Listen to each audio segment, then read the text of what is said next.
हमारी अधूरी सियासी कहानी। नमस्कार, मैं श्वेता और आप देख रहे हैं न्यूज़ फॉर नेशन। अक्सर लोग कहते हैं कि राजनीति में कोई किसी का सगा नहीं होता।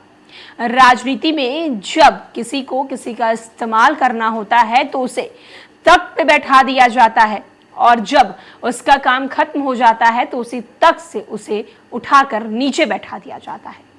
कुछ ऐसा ही हुआ है झारखंड में।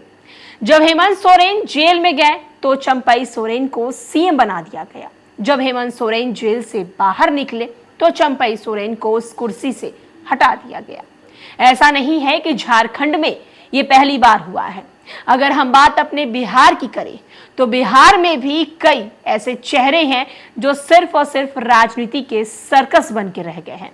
दरअसल हम बिहार की राजनीति की बात करें तो बिहार की राजनीति में जब 90 के दशक में राजद सुप्रीमो लालू प्रसाद यादव जेल में गए थे तो उस वक्त उन्होंने अपनी सीएम की कुर्सी अपनी पत्नी और बिहार की पूर्व सीएम राबड़ी देवी को दे दी थी।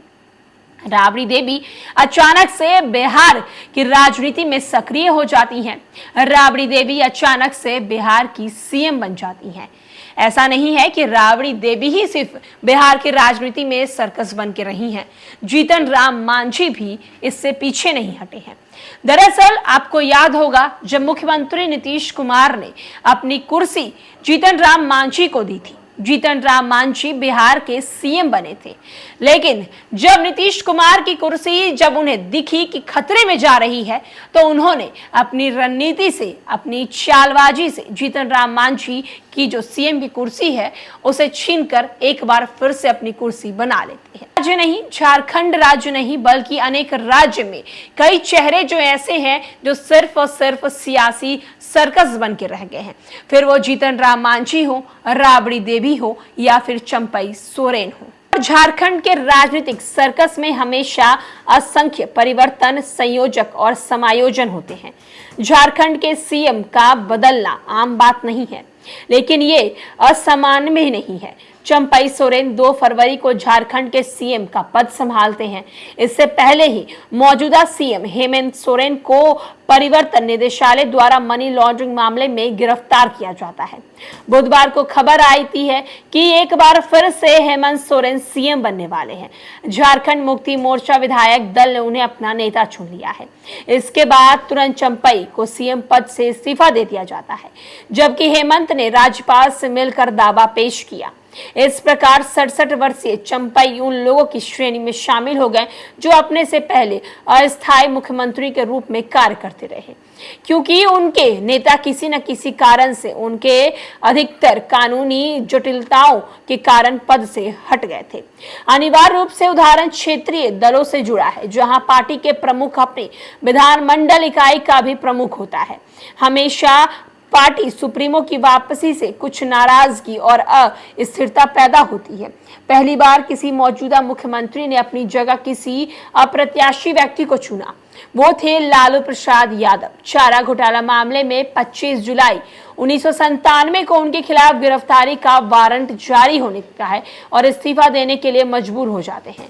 अपनी पत्नी राबड़ी देवी को वो अपनी जगह चुनते हैं, जो अब जब तक राजनीतिक जीवन से दूरी में थी। 1999 में राज्य में राष्ट्रपति शासन लागू होने तक राबड़ी देवी पद पर रही। लालू तब तक जमानत जेल से रिहा हो चुके थे, उनके खिलाफ अन्य मामले चल रहे थे, लेकिन राबड़ी ने पद पर बने रहने का फैसला किया। अगले साल राष्ट्रपति शासन हटने के बाद फिर से पदभार संभाला। इतना ही नहीं, अगले विधानसभा चुनाव में राबड़ी पार्टी का चेहरा थी और 2005 तक सीएम रहे, जिसके बाद जदयू नेता नीतीश कुमार का शासन शुरू हुआ। जीतन राम मांझी द्वारा अपनी हिंदुस्तान अवाम मोर्चा सेकुलर पार्टी शुरू करने से पहले जदयू सुप्रीमो नीतीश कुमार का समर्थन माना जाता था उनका। 2014 लोकसभा चुनाव में जदयू के खराब प्रदर्शन के बाद बिहार के मौजूदा सीएम नीतीश कुमार के नतीजे की जिम्मेदारी लेते हुए अप्रत्याशी रूप से इस्तीफा दे दिया और एक आश्चर्य में दलित नेता अपनी पिछली सरकार में एसटी एसी कल्याण मंत्री मांझी को उनकी जगह नियुक्त कर दिया। नीतीश ने मांझी को इस बात के बावजूद चुना कि वो खुद लोकसभा चुनाव हार गए हैं और गया में तीसरे स्थान पर रहे हैं। अभी खत्म नहीं हुआ। 10 महीने बाद जदयू के लोकसभा प्रदर्शन में उठे तूफान शांत होने के बाद नीतीश ने मांझी को सीएम के रूप से उनकी वापसी के लिए इस्तीफा देने को कहा। तो आप देख सकते हैं कि चंपई सोरेन ही सिर्फ नहीं बल्कि राबड़ी देवी और जीतन राम मांझी भी बिहार में वैसे सीएम बने हैं जब उनकी कुर्सी यानी कि या फिर कहा जाए तत्काल सीएम की कुर्सी खतरे में थी तो इन्हें चुना गया, और जब उनकी कुर्सी वापस से सही होने लगी तो उन्हें हटा दिया गया। फिलहाल के लिए इस अपडेट में इतना ही।